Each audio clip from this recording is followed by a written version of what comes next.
Good morning. I want to welcome everyone who's here to the Regional Center of the East Bay. And my name's Lisa Kleinbub. I'm the Executive Director here at Regional Center of the East Bay. And first order of business, I want to welcome the legislators and their staff who are here today. We have Assembly Member Jim Frazier here, and his staff person, Erica Rodriguez Langley. And I'll have to put my glasses on because, you know, age.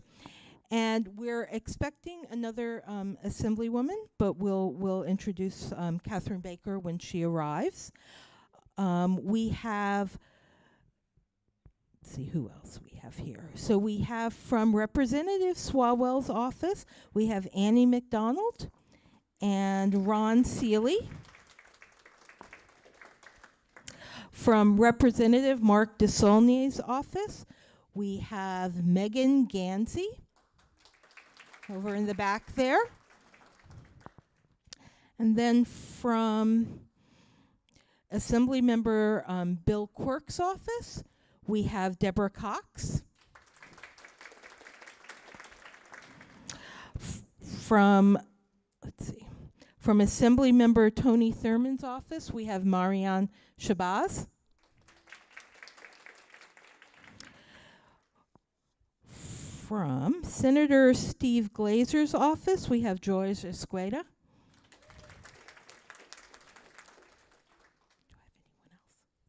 I have anyone else? Let's see.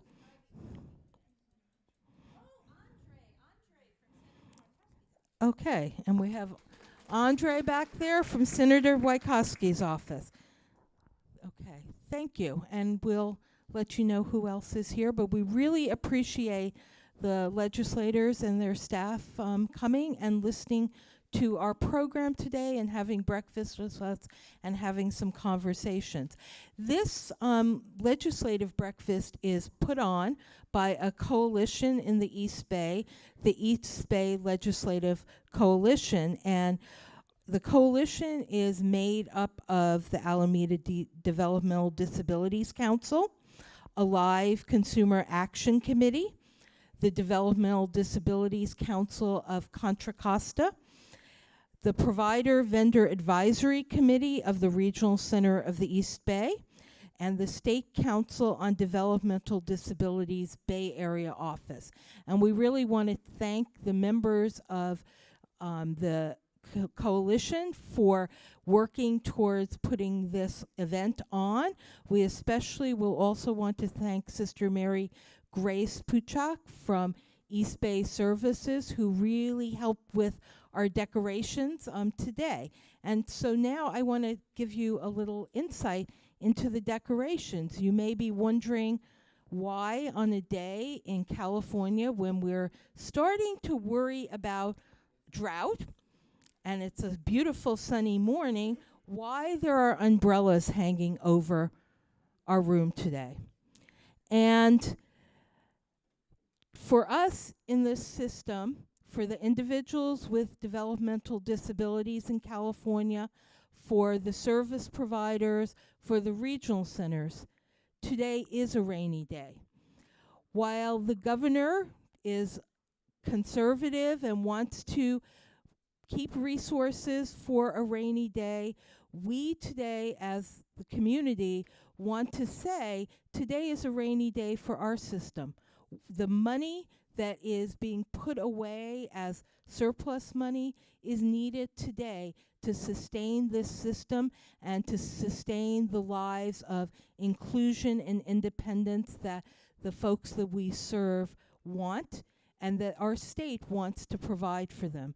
So today is a rainy day. That's why we have the umbrellas. And I'm going to introduce Sheridan Nicolau, who is the regional manager for the Bay Area District Office of the State Council on Developmental Disabilities, who will provide you with some of the federal level issues that are of concern to us and which contribute to that rainy day. And at the same time, I also want to introduce Justin Rasa, who is the field representative for Assemblymember Rob Bonta. There he is. Thank you. Sheridan? Thank you, Lisa.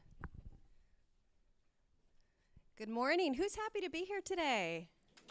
Yeah, absolutely. We're all very happy to be here today. Thank you all. Coming together as a community means so much, especially during this time here. So I'm going to kick us off a little bit. First, I'll talk about who I am. My name is Sheridan Nicolau, and I'm with the State Council on Developmental Disabilities. I oversee the Bay Area office, and we are proud to work with the East Bay Legislative Coalition. The State Council is an independent state agency established by federal and state law that advocates, promotes, and implements policies and practices that achieve self-determination, independence, productivity, and inclusion in all aspects of community living for Californians with intellectual and developmental disabilities. And you'll probably hear today IDD, standing for Intellectual and Developmental Disabilities. One function of the State Council is to provide information on the policy impacts, and that's something that our partners with the East Bay Legislative Coalition do very well here in this region. So let's talk a little bit about some of the high-level issues that are of most concern to us on a federal level. Services for California's developmental disability system are significantly funded by federal dollars. Many of us know this. In order for individuals with IDD to achieve self-determination, independence, productivity, inclusion, all those things we just talked about, it's critically important that they have access to comprehensive, affordable, quality, non-discriminatory coverage and benefits in a wide range of healthcare services. And that needs to include dental, mental health and behavioral health care, and reproductive health care, as well as long-term support services. And we'll be talking more about long-term support services as well. We oppose policies that would result in the federal government no longer sharing in the costs to provide health care and long-term support services under the home and community-based services system. And this has been a fundamental federal and state partnership for well over 50 years. We need to protect this. So a little bit more about Medicaid funding and long-term support services for Californians. Of note, individuals with IDD have always been supported under Medicaid funding. In fact, this is one of the primary groups that Medicaid was originally designed to support in the United States. California's landmark Lanterman Developmental Disabilities Act really sets California apart in how it provides these long-term support services and care for Californians, over 300,000 Californians. California receives and uses Medicaid funding for a variety of different long-term support services. This includes everything from providing traditional, skilled nursing, intermediate care facilities, providing home and community-based services to individuals that would likely be institutionalized if they did not have these services in their community. And it also provides for individuals who are eligible for Medicaid, but the significance of their disability is such that they would not necessarily qualify for home and community-based services. So part of what makes the Lanterman Act so important is that it directs the state of California to support those that qualify for services, even if they aren't eligible to receive the Medicaid funding. And this makes it a true entitlement for Californians with intellectual and developmental disabilities. In many other states, only those that are eligible for Medicaid funding are eligible for supports and services, and that's only if there's space. And we hear from many of our partners in our sister states of the wait lists involved. So currently, Medicaid reimburses California for its long-term support services of those eligible at about 50% of the total cost that the state spends on these services. In California's disability services system, the Department of Developmental Services, they count on about 40% of our budget every year to come from federal dollars. So that's important to consider how important this federal funding is. Californians with IDD rely on their health care and their long-term support services every single day. Risks to the associated federal dollars, as well as the increased demand and really too few providers due to low rates, this means that Californians with disabilities are at risk, something we need to take very, very seriously. So now let me talk about where tax reform comes in. We know that the recently passed tax bill creates about a $1.5 trillion addition to the deficit over the next 10 years or so. And we also know that entitlement reform becomes the go-to oftentimes in search for how to reduce the deficit. Let's note that entitlement reform risks harming vital services and supports for Californians with intellectual and developmental disabilities. Any significant change to the funding mechanism in the way of block grants or per capita spending, it all can have significant impacts on the healthcare and the long-term support services for people with IDD. And now let's talk just briefly about the ADA, about the Americans with Disabilities Act, as well as access issues and how that looks federally. So what we're seeing renewed efforts threatening civil rights all across our country, and those are taking many forms. And I'm glad we have so many community members in the room that are watching this carefully and speaking out. For example, the Americans with Disabilities Act, while established over 27 years ago, it's continually tested and challenged. This pivotal piece of civil rights legislation, which affords similar protections against discrimination to Americans with disabilities, just as the Civil Rights Act of 1964, it's key so that all of us can enjoy the access that so many of us take for granted. So let's talk a little bit about the threat. HR 620, also called the ADA Education Reform Act, along with similar bills, it aims to undermine the very purpose of the ADA, and similar bills do as well. You know, these threaten people with disabilities so that they have reduced or no access to vital areas of their community for weeks, months, potentially years. And it removes any incentive for businesses to comply proactively with the ADA by changing the Title III requirements. The ADA is no more burdensome than complying with other laws, and there are resources available for businesses in our community when it comes to compliance, and we're happy to support that process. So some of these bills that are out, including HR 620, won't stop the rare and the small amount of unscrupulous attorneys that are attempting to abuse the ADA by filing these frivolous lawsuits. And there are existing legal mechanisms to address this problem, and this community is ready to help with that. We must not place unwarranted burdens on the rights of people with developmental disabilities, and we just cannot dismantle or weaken this critical piece of civil rights protection. So those are some 3 areas that we're focused on. We touched on a few: Medicaid, long-term support services stability, and access in the ADA. So now let's hear from the East Bay Legislative Coalition member, Guy Houston, of the Community Provider Mission Hope Day program, about important issues that are playing out on a state level. Guy, would you come up?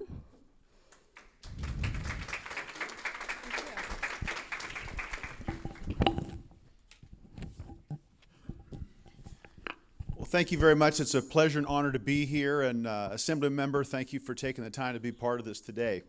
Talking a little bit more about our theme today, Lisa talked about that. You know, we did actually think about this quite a bit in committee.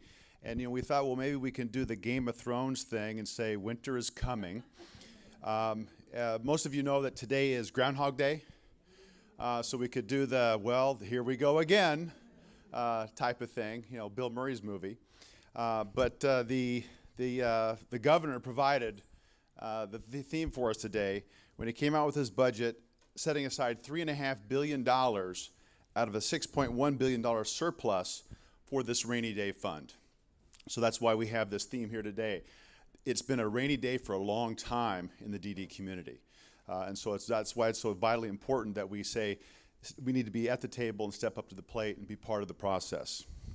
We're going to explain some real programming issues that exist in the community, and also some of the financial structures that are problems here for the DD community. A little backdrop to the discussion, though.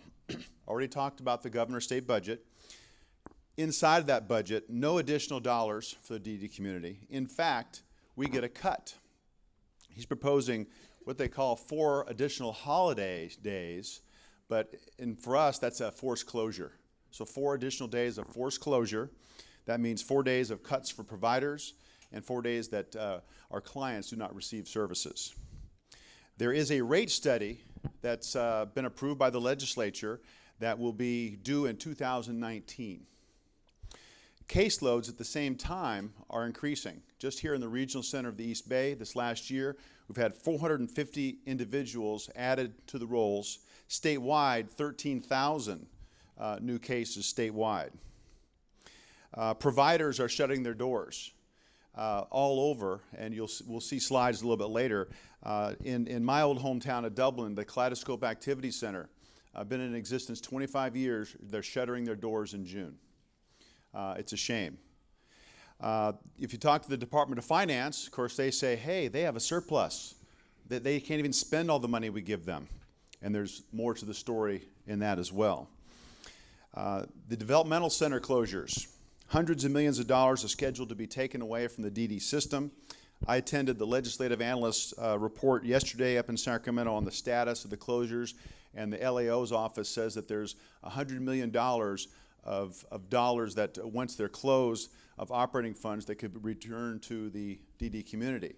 But today, those funds would go right to the general fund. So we need some legislation to alter that. Locally, so those are kind of statewide issues and problems, but locally we have Bay Area problems. The local minimum wage increases are not funded. The state minimum wage increases are funded by the state for our programs, of course, and today, as you know, the minimum wage is $11 an hour. Try hiring and retaining quality people in the Bay Area for $11 an hour. So the local minimum wage increases are not being funded, and then you add in higher rents, higher utility costs, and even the new gas tax that was passed. If you have a transportation component, that's not being paid for. For our company, it's about $8,000 a month in additional tax because of gas. So with that rosy backdrop, we're about to hear from some of our outstanding local advocates about particular issues that need to be addressed. And I'd like first to ask Rebecca and Nicole to come up and please speak to housing and DSP issues. Ladies.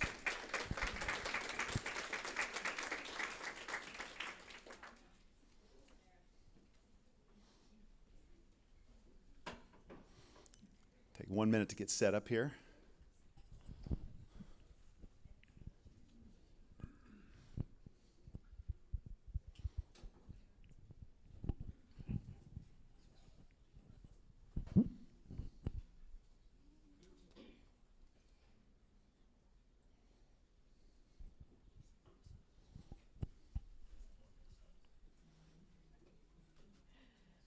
How are we going to do this?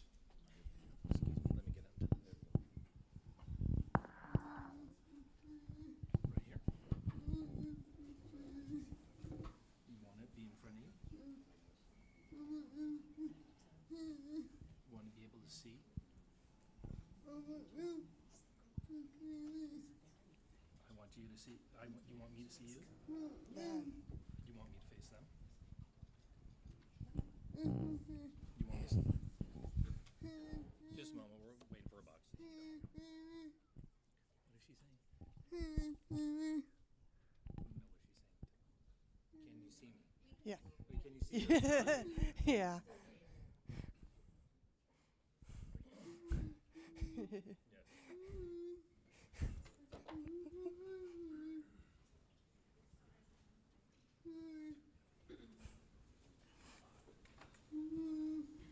Taking a sweet time.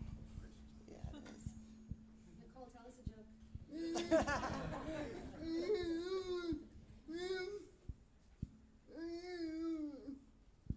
What is she? You need a good one.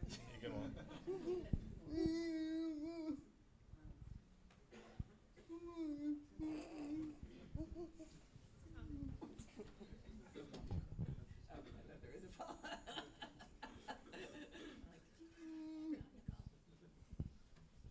It's just being slowed this morning. Did you want to introduce yourself and say why you're speaking in a moment? Would you like me to? Okay. Hold on a second, once this thing gets up here.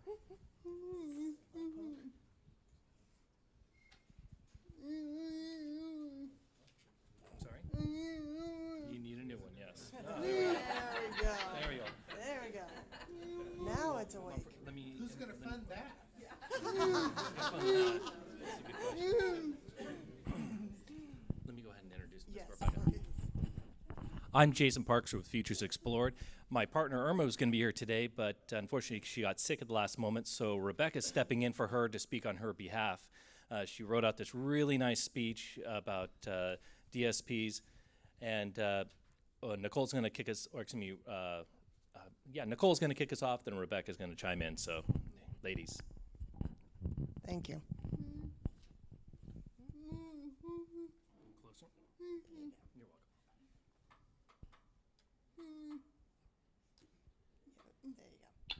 Good morning, legislators and staff. My name is Nicole, and this is Irma, who is my support staff today. Thank you for being here. Today, we would like to talk to you about some housing concerns that I have from personal experience, and some things staff that support me and people like me face. Without support in these two areas, everyone, regardless of ability, would struggle.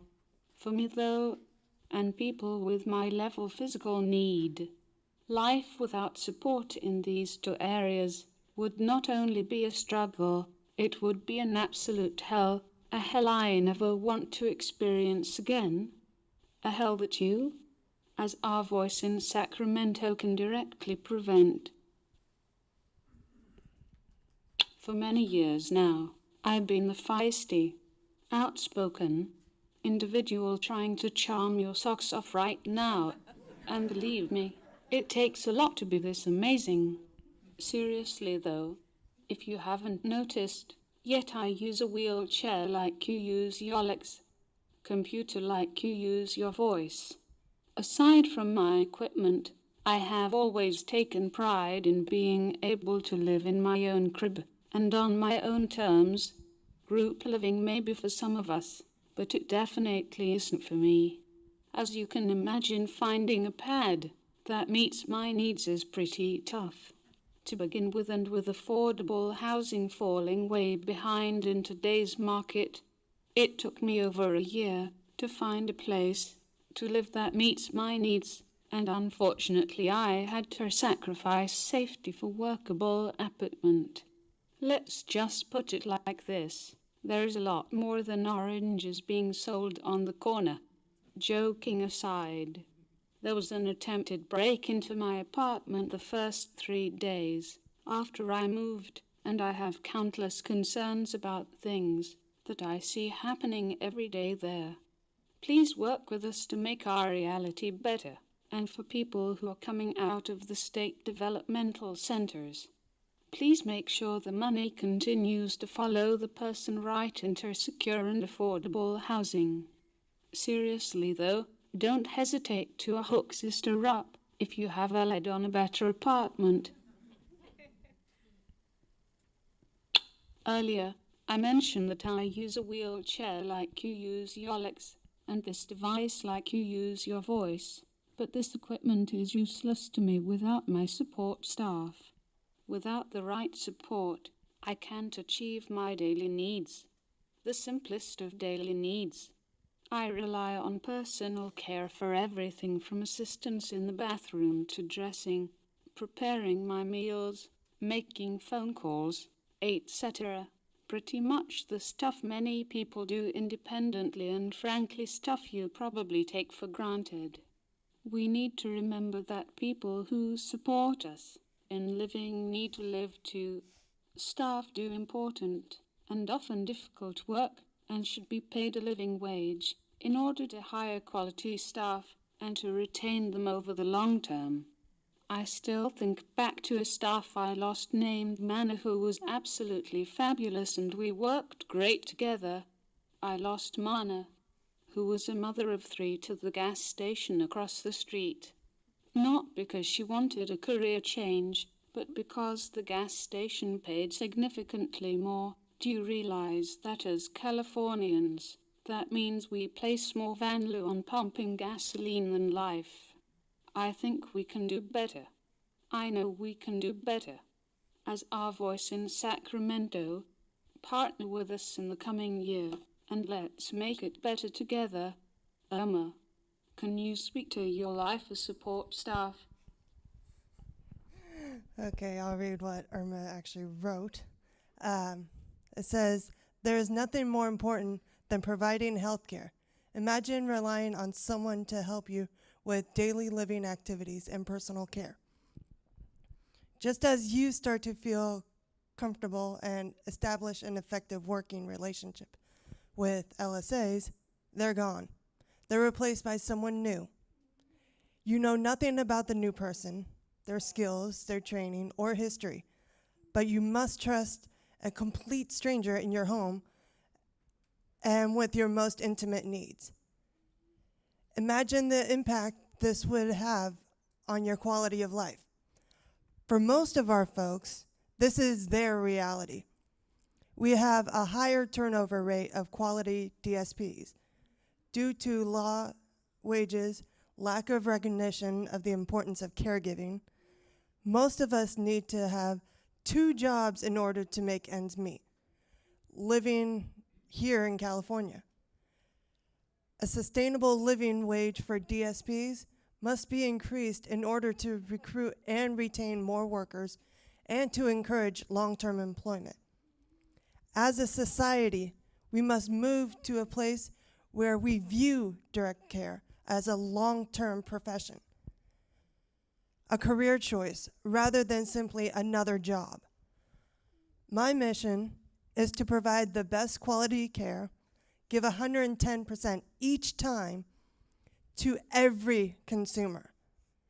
With time, patience, listening, and caring, building relationships for life.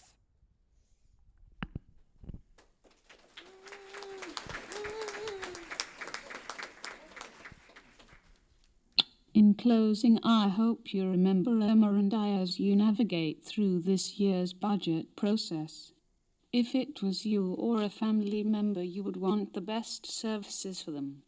You would want for them to be taken care of so that they could lead a healthy, happy, and fulfilled life. You would also want to keep talented, quality staff, and to do that, at a minimum, they need to be paid a living wage. Not to worry, I will be watching you to make sure that you are following through with these commitments, and don't hesitate to tell me how I can help you in the coming year. Thank you for your time. Thank you, ladies.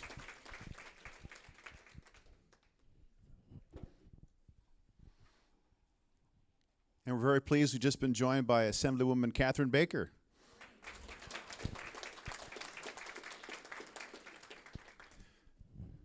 So next I'd like to invite Caroline up to discuss social recreation needs in the community. All right, thank you. Good morning. This is a little bit on the fly. So again, thank you all our legislators and representatives for coming. You helped make this happen for us. And to the people of my community, I adore you and I thank you.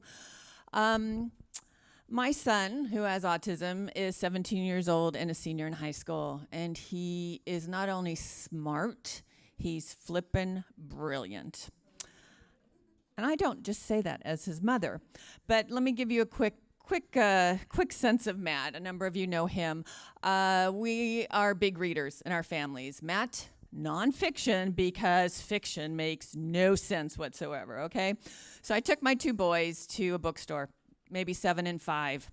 And my 5-year-old, Connor, who is a firecracker, comes back with one of the great books in children's literature, Captain Underpants, right? Yes? Okay, great book. So Matt comes back. He's wandering around, and he comes back, and I'm like, hey, did you find something? Yes. Organic Chemistry for Dummies. Okay? Not only did he get the book, he read the book and understood the back book. Okay, so that's my Matt. So Matt is 17 and applying to college. So just stop right there, okay? 17. This little boy at 3 years old was nonverbal and did not know how to play, could not get down a slide on a playground, did not know how to swing, did not look people in the eye. This kid is going to college, right? This is you. This is this community. Not only is he going to college, but he's already had, and again, I'm sorry, proud mother, but this is important to the story. He's got several full scholarships, and we're holding out hope for Caltech, MIT, and Yale. All right? Awesome, right? Okay, and yes, I keep telling him it's all due to his mother. It's not. But the reason, Matt's bright. That was his brain. That was his ability to think and do all those things. The reason he's able to go to college is because he's able to understand the world. If he did not understand the world, there is no way my kid could go across the country and survive in a world that's going to be new and different to him. And part of the reason he's able to do that is camp and recreation. It is critical to the wellness of our children, adults, and people in the community to understand what recreation and living in the world with other people is. If he wasn't able to do that, he would not be going away to college. It is that simple. How many of you have been to summer camp? Okay, a lot of people. It's fun, right? It's great. It teaches life skills. It teaches independence. It teaches how to talk to strangers. It teaches what happens when you don't like your roommate, right? Matt has had an opportunity to go to camp. And again, through Regional Center, through working with great people, Hester, where are you? Hester runs the film camp at St. Mary's. Matt mentioned her the other day. He was a not always invested participant in film camp, but he went there and he learned. He learned how to do things that were uncomfortable. He learned how to recognize how to be. So anyway, camp is not just camp. Recreation is not just recreation. It is the bridge that is bringing my kid, who is going to be an astrophysicist one day, and by the way, name a planet after his mother. He says no, I say yes. And that is the reason why. So I just want to really tell you how important it is. Thank you for your continued support, and thank you for helping Matt be great. Thanks. Good job. Thank you. Now we'll have Audra and Vi now come to speak on the uniform holiday forced closures issue. Come on up.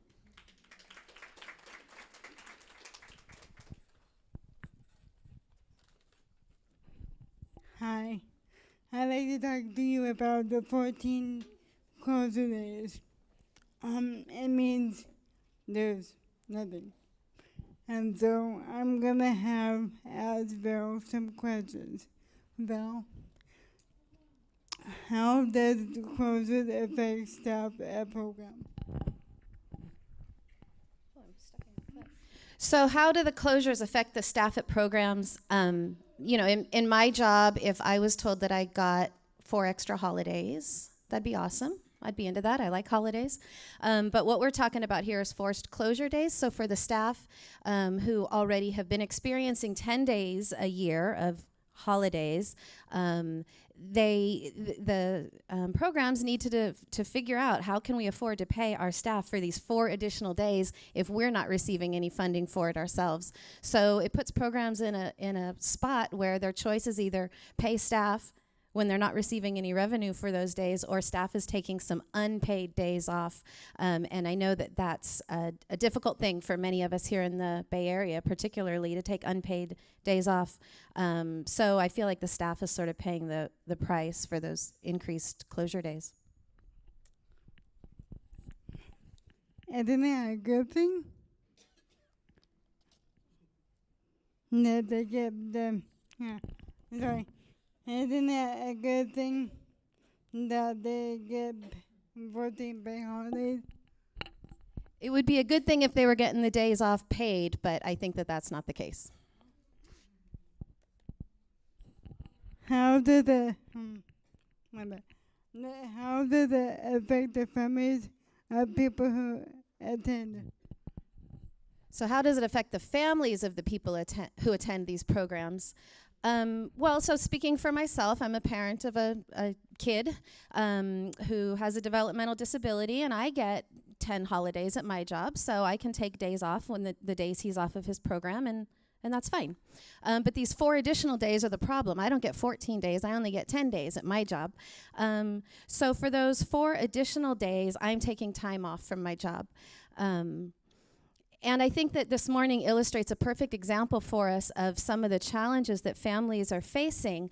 As parents, we take time off when our kids are sick or what have you. We had another speaker who was lined up to join us this morning to talk, and she's in the hospital with her son. They went in last night.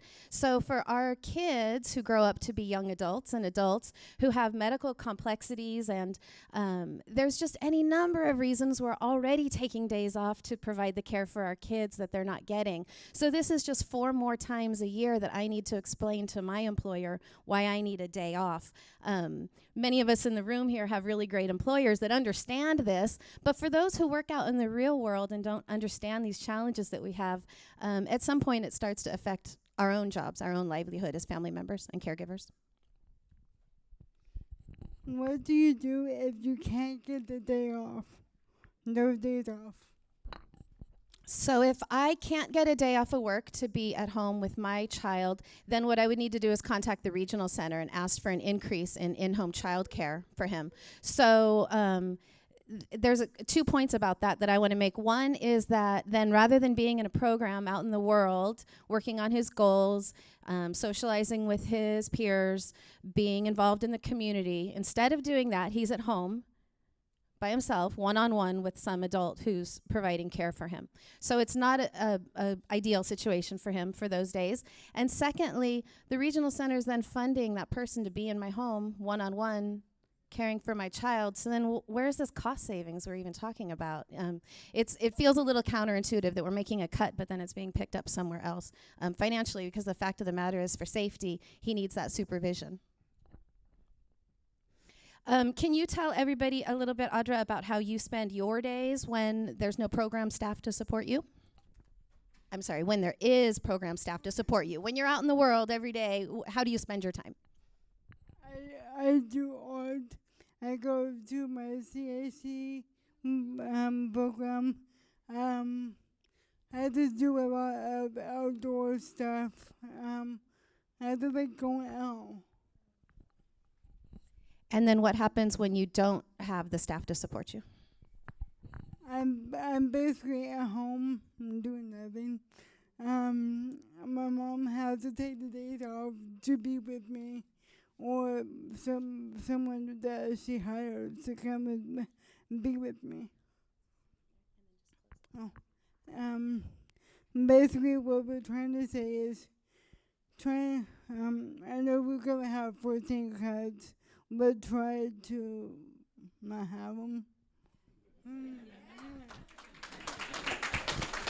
Thank you very much, ladies.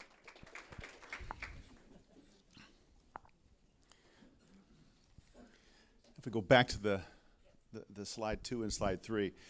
So it was important for us to have you hear from the community and some of the effects of some of the budget decisions. And so we kind of wanted to go back and give kind of an overall view of where we've been in the past, and certainly before our assembly members have been in office, as to kind of what the causes of all this is and some of our solutions.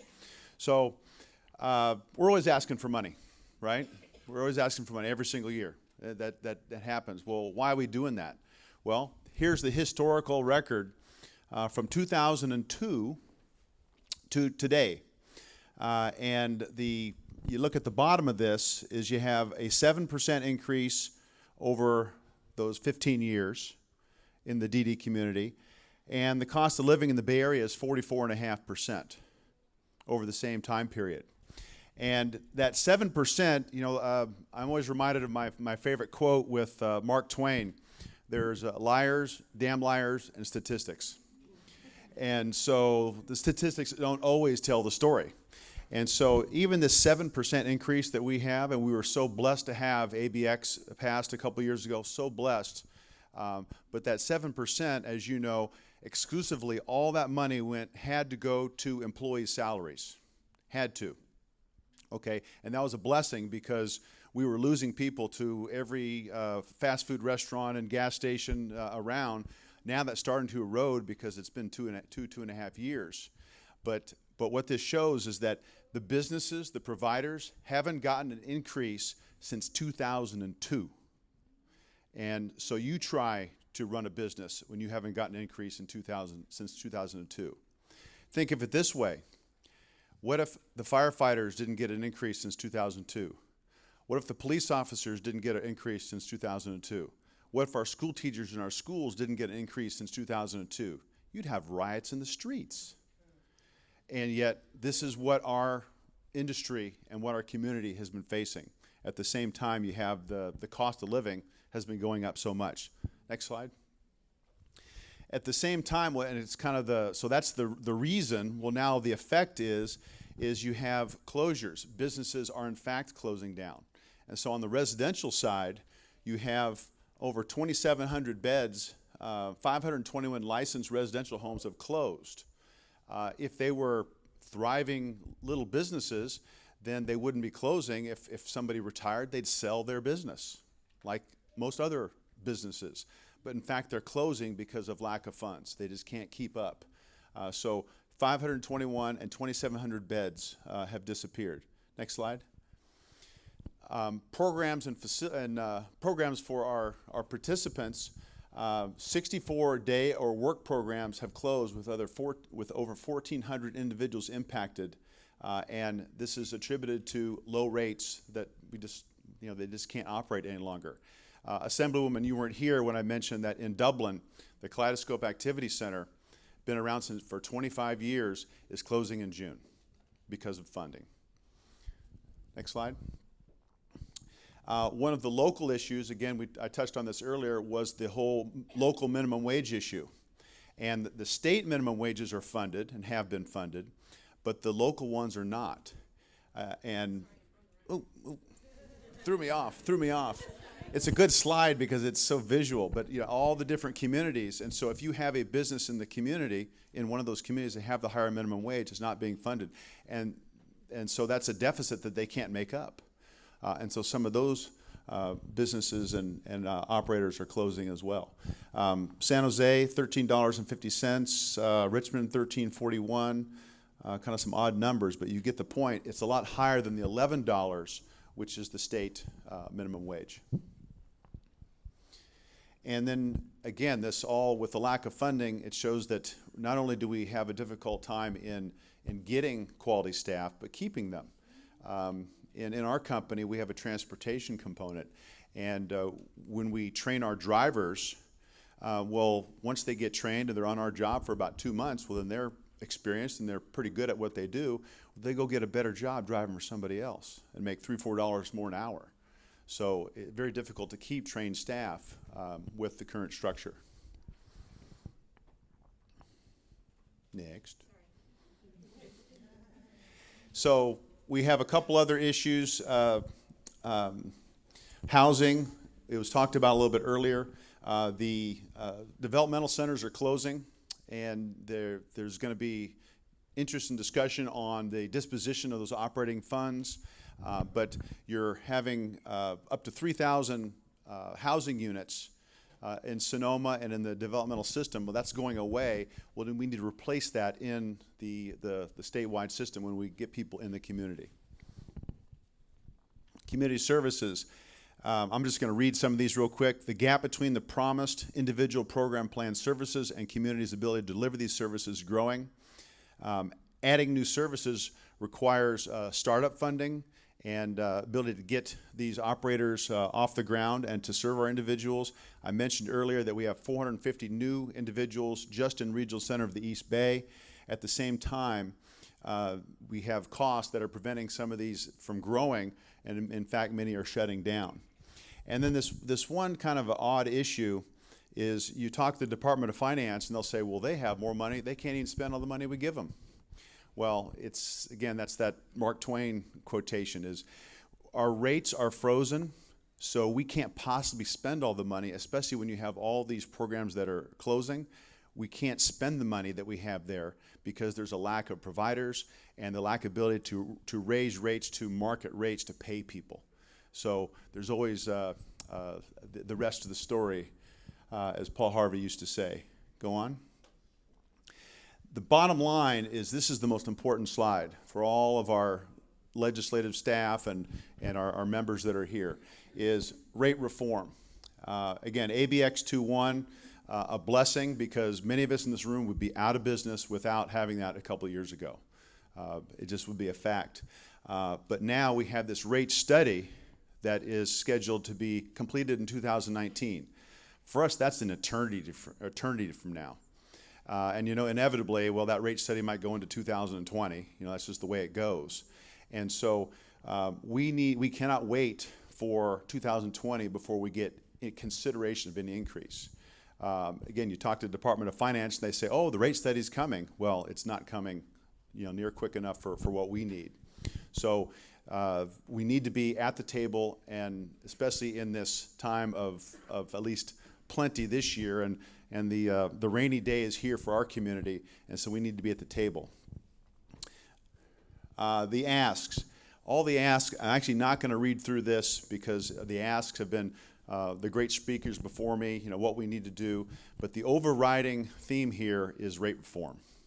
And we have to be at the table. We have to have realistic down payment on a deficit. What will undoubtedly happen when this rate study is done, it's going to show that we're probably underfunded as a community by about 25% or more. And so we need a down payment along the way. And whether that's 2, 3, 4, 5%, whatever that number may be, you can even say, well, we'll sunset those increases when the rate study actually comes out, and then figure it out from that point. But right now, we can't wait till 2020 before we get any increases. So this is the number one issue for the macro and then the micro issues that the ladies spoke about a little bit earlier. This also for our members and for our staff, we have, obviously this is a PowerPoint, so we'll be sending this to all of you so you'll see our data and our facts and all the things that we have here. And certainly we're available for questions now and in the future. Is there any more slides? That's it. Well, good deal. Well, I'd like to introduce Sheridan again. She's going to close up the program here today with a great video presentation. Thank you, Guy.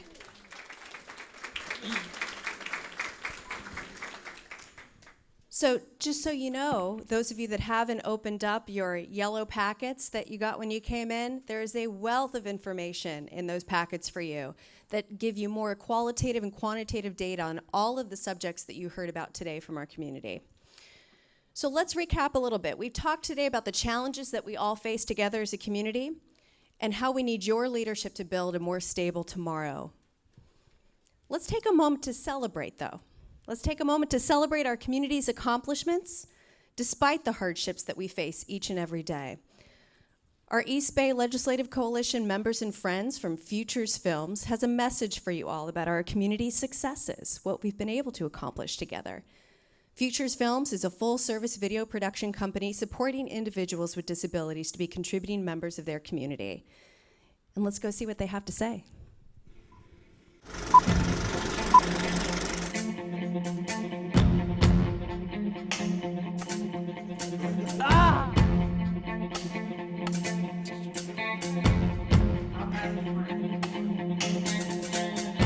We need you. In 2017, we have made a lot of progress towards building inclusive community lives for folks with developmental disabilities. We have made progress towards closing the last Northern California institution, Sonoma Developmental Center. 25 individuals moved from Sonoma Developmental Center into the community in 2017.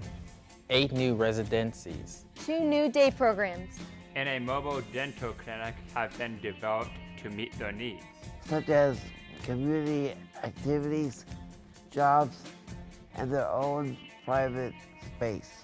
And more is coming. We need you. We have made progress in employment. We created the East Bay Employment Task Force. There are 4 new organizations providing employment supports. Adaptive Learning Center, CRIL, FCSN, helping enhance improving lives. And 6 new tailor-made service providers. CAP Hilltop, CRIL, Deaf Plus, FCSN, helping enhance East Bay, Toolworks. More than 52 people have been supported in internships through the paid internship program. Such as BART, Pleasanton DoubleTree by Hilton, Embassy Suites Walnut Creek, Inclusion Films, Alameda County Public Health. We need you. 42 people were supported in finding, getting, and keeping jobs in the community. The Hire Able campaign was launched by Contra Costa ARC, East Bay Innovations, and Futures Explored to connect East Bay businesses to capable employees with intellectual and developmental disabilities. By employers like Alameda County District Attorney's Office, La Clínica de la Raza, Huckleberry Kitchen, Sprouts, Town Park. We need you. We have made progress in supporting folks in the community who speak different languages by opening services and supports for folks who are monolingual Spanish, Cantonese, Vietnamese, or Mind speakers. 27. We have made progress in supporting families by restoring respite services to pre-recession levels. We have made progress in providing services that protect the liberty and dignity of individuals with developmental disabilities. We have made progress.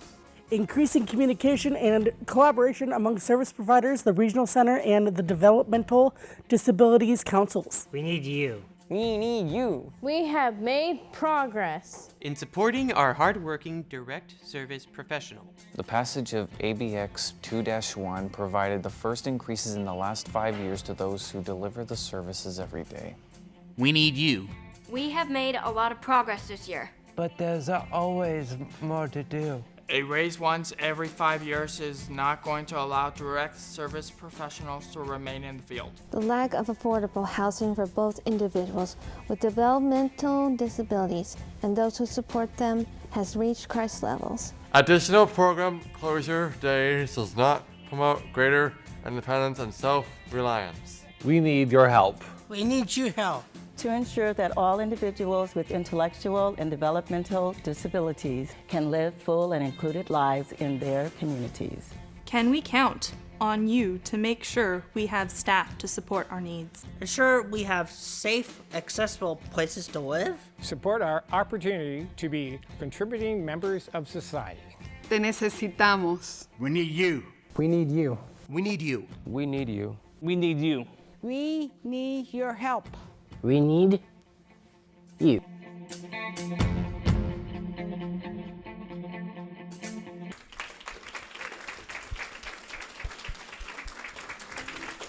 It's pretty amazing, isn't it? Yeah, many thanks to Futures Films for that. So now I'm going to turn it back to Lisa Kleinbup, Executive Director of the East Bay Regional Center. Thank you, Sheridan. And now we'd like to recognize some of the legislators in our midst who have really contributed to the successes over the last few years and will be contributing in the future. Sandy, do we have speakers for these? Yeah. Mm-hmm.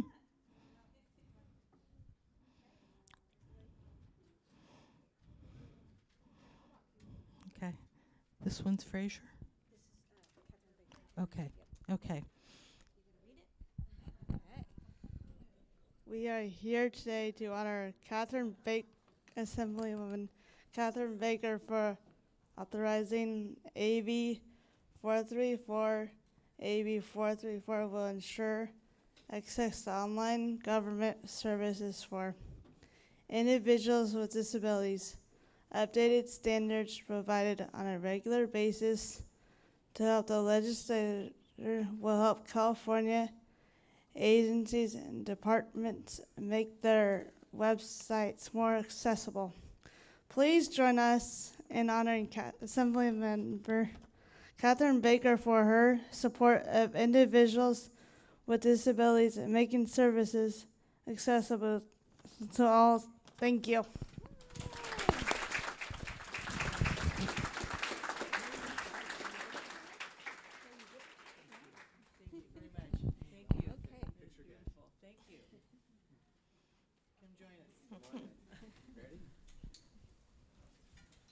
One more.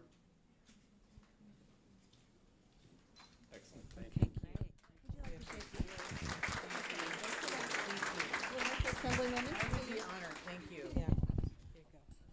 Thank you. This was not for a photo op. You know, legislators don't look to work with you so that we get an award, but we find it's very touching. Thank you for that. And this is probably my 4th year of getting to come and visit in this Advocacy Day. When I hear about it on the calendar, I say, this is the one. Because it is one of the single most moving and powerful and impactful days that we can spend together on what we can be doing as legislators to make sure everyone in our community of all abilities has an opportunity and the support they need to live the most independent, self-reliant, and thriving lives possible in our communities. And as I receive this, I know there is a lot of work to do. So much work to do. And it's not just in funding, but it is in providing the services with the consistency. Thank you for educating me in my early days in the legislature on the needs, which are severe and very strong, and what we need to be doing beyond just one bill. That was a good bill. And some of the other ones we've worked on to increase access so all of services are available to you, but there is a lot of work to do. And so thank you for being part of our team to do that, and for the education. Thank you for always coming to our office and being just some of the best advocates in the state. And I look forward to you coming and visiting and keeping us accountable. So thank you for the honor, and we will be working with you.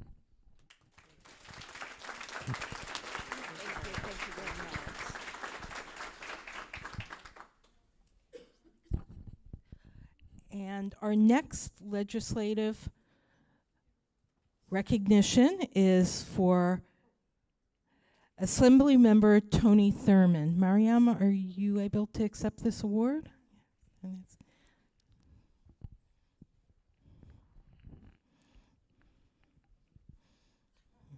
Hi. Hola, soy María Mérida, mamá de Agustín Sánchez, y tengo algo para decir. Sí, de parte de la gente del pueblo que está con discapacidades de desarrollo, los presento con este premio por sus acciones y compromiso a mi niño y a miles de otros en nuestra comunidad. Muchas gracias.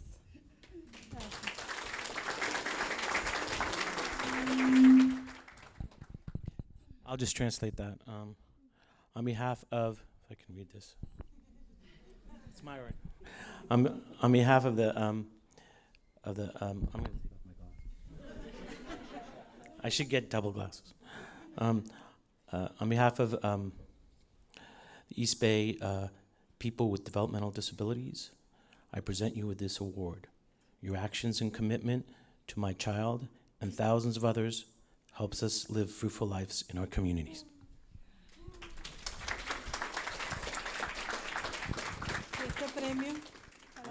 ¿Este premio para quién es? Para ella. ¿Para ella? Ah, ok. No es para mí. Oh, ok. Hola. One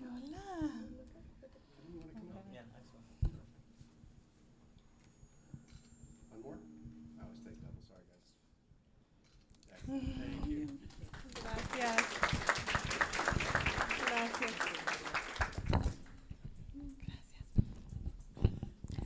And now our final legislative award is for Assemblymember Jim Frazier.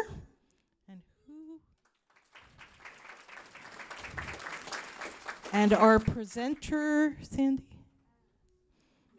Nicole. Come on, Nicole.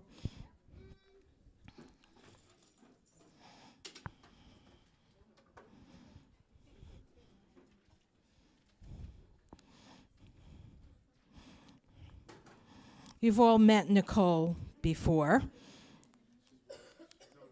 Yeah. And I see Audra is coming up as well. And Rebecca. I hear when they have an issue, they do haunt the offices of their legislators. Yeah. But, yes. Rebecca, are you going to take the mic?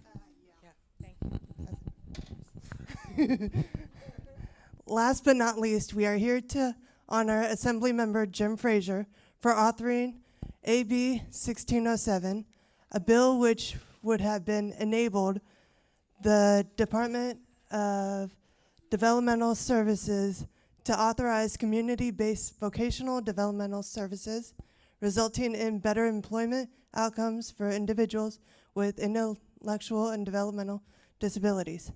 Although vetoed by the governor, our community appreciates the work done to expand employment opportunities.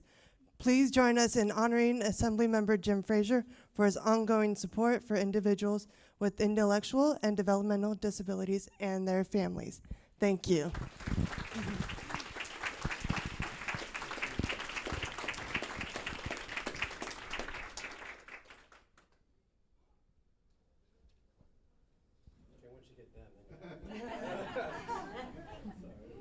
Okay, guys, smile. You know I'm going to take two, so keep that smile going. Excellent. Thank you. Thank you very much. Nicole, when you did your presentation, I think you've been spending way too much time in England, darling. Great accent. And just for your information, FYI, these aren't Tide Pods, so do not eat them on your table, okay? And then the others aren't mints, okay? So just FYI. I really want to say good morning to everybody here, and it's always nice to be here with my friends. Thank you for providing me the opportunity to join you at the 2018 East Bay Legislative Coalition Annual Town Hall. We've accomplished much since last year. When we advocate, our allies and I talked about community priorities, including overcoming barriers for employment. As the event included, Futures Explored Executive Director Will Sanford and I spoke. He said we have one bill that still needs support, and it's about employment. With a deadline for introducing legislation looming, I said, get it to me now. And that's how AB 1607 came to be. AB 1607 aimed to empower individuals with autism and other developmental disabilities through integrated competitive employment and allowances for on-the-job skills training. Like you, I'm firmly committed to advancing employment and workplace inclusion for persons with all abilities.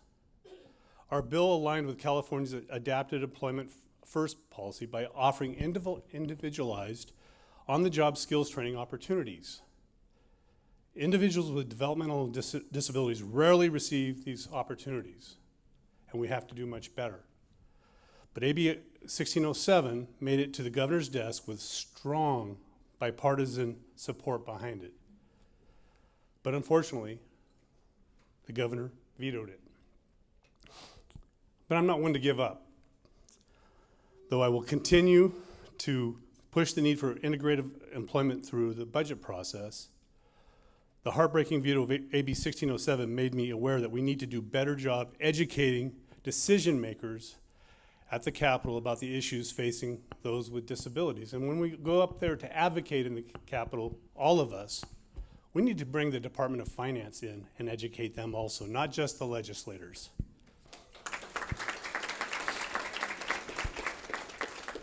So recently, I asked Assembly Speaker Anthony Rendon to allow me to reestablish a select committee on intellectual and developmental disabilities in the Assembly. And I am excited to inform you that the Speaker approved my request and appointed me to be that chair.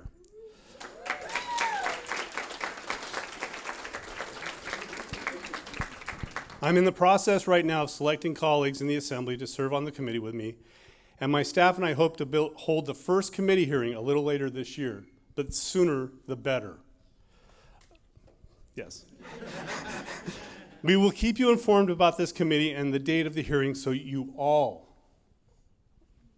I'm watching you, will be at this committee hearing. I'll make it as long as it has to be to get our message across. We have no doubt you, friends in the community, are my #1 priority. I believe we must continue to fight to build the self-sufficiency of adults with developmental disabilities, and we can do this by creating opportunities for increased earning capacity, reduced dependence on government benefit support, but also recognizing when the legislature introduces additional taxes, or like the ACA directly impacted the community, the minimum wage, even as Guy Houston had mentioned, the gas tax. That was my bill, okay? But it raised $5.2 billion for fixing roads in California, that we can put the developmentally disabled in those tasks, in some of those tasks, and employ them because of that.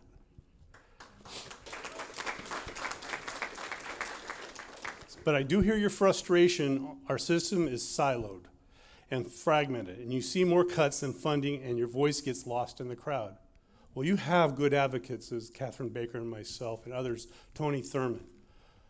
We would hope that Tony makes the state superintendent of instruction so that he can actually be the largest voice for you in California. It's time to further engage the legislature on what problems persist, and I work towards comprehensive solutions, and hopefully my select committee will provide a platform for you all to be heard.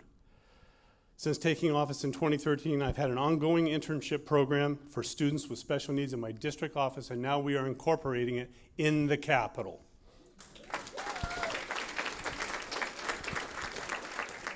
From advocating for increased funding for the Special Olympics in the budget, in the last 2 years I have gotten $2.6 million for Special Olympics through the budget of the state of California. So, yes, you can. I have volunteered for the Special Olympics for the last 14 years and will continue to do so because of the opportunities they provide for dignity, self-esteem, and the health and well-being of our friends. But to budget requests for early intervention for these at the age of 2, I was able, because of Barbara Macy, God rest her soul, advocating on behalf of the population. She let me know that the ABA had been decimated, completely removed. And then also the early intervention was removed through the budget process also. And with her help in telling me how I could advocate, I was able to get the ABA reinstated for $285 million and the early intervention for the 2-year-olds with autism for $5 million because she shared with me where I could be helpful. This is how we count on you. You are our experts, okay? I'm a general contractor by trade. My roofers, my plumbers, my electricians were my experts when I built a house. You're my experts, you're Catherine's experts, you're Tony's experts. You have to be our eyes and ears to be able to let us know, because we can't assume, that you can tell us how we can be a better advocate for you where it matters. Funding, funding, funding. So, I value our partnership and I hope we can have many years in the future to work together on issues of importance to the developmentally disabled community.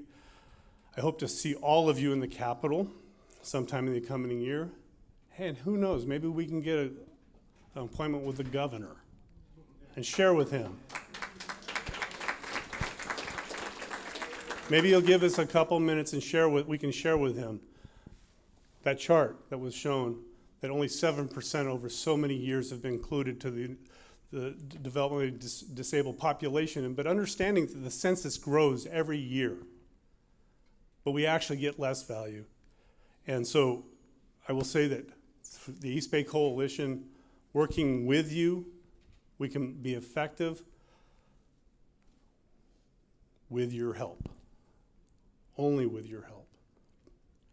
Together we can make this happen. What I understand is after the budget proposal by the governor in this January, that we came across unassumed revenue of the total of $4 billion additional dollars. I'm going to be fighting for those additional dollars for you. Catherine will be fighting for those additional dollars for you. So tell us where we can be the most helpful. We'll put in the request, and in the May revise, hopefully it's there, and then we can make progress. Thank you so very much for this award, and I thank you.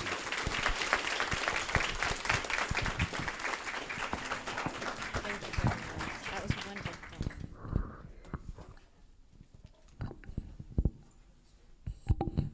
Well, thank you, and we thank everyone who's come today, especially the legislators and their staff. We wanted to thank Futures Explored for filming this, so we will be able to share this on different websites so people can see what happened here. And since we're winding up, it's almost 10 a.m., we'll close the program, but we can stick around and have conversations with legislative staff as well as each other. Thank you.